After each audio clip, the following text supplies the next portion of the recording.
भारत की सबसे लंबी नदी है और इसकी कुल लंबाई कितना है? Very good, 2525 kilometre. और याद रखना भी बहुत आसान है, it is very easy to learn. 2525 kilometre है कि नहीं?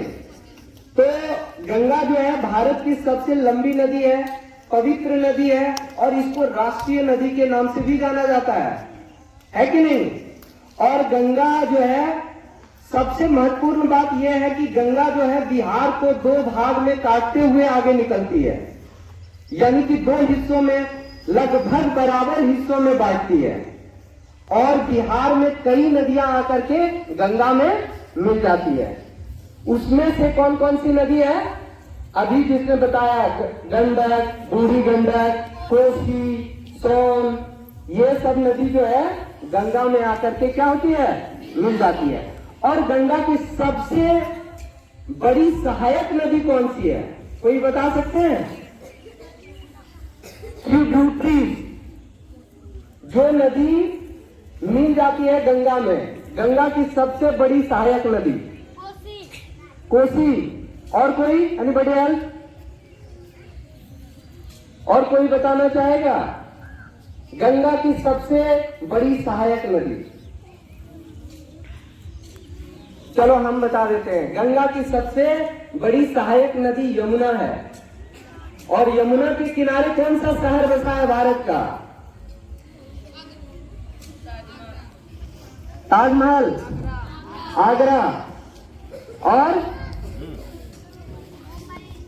बांटने का काम करता है, एक दक्षिणी और दूसरा उत्तरी, यानी कि उत्तरी भारत और दक्षिणी भारत। उत्तर भारत और दक्षिण भारत को सेपरेट करने वाली जो पर्वत श्रृंखला है, जो पर्वत है, वो कौन सा है? सतपुड़ा व विंध्याचल पर्वत।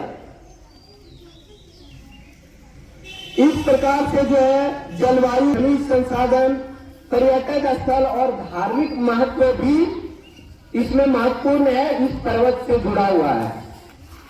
अगला क्या है हमारा? हाँ, आज हम पूछते हैं 5 ऐतिहासिक स्मारक के बारे में। कौन बताएगा पहले? Raise your hand if you know the answer. वही पता है? Okay, stand up. Taj Mahal, great wall of China.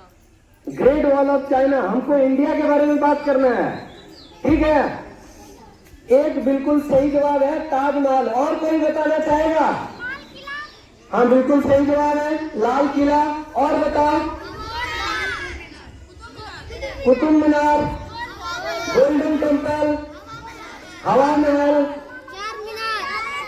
चार मीनार। बिल्कुल सही जवाब है। जितना भी आप लोगों ने बताया बिल्कुल सही जवाब है, ठीक है?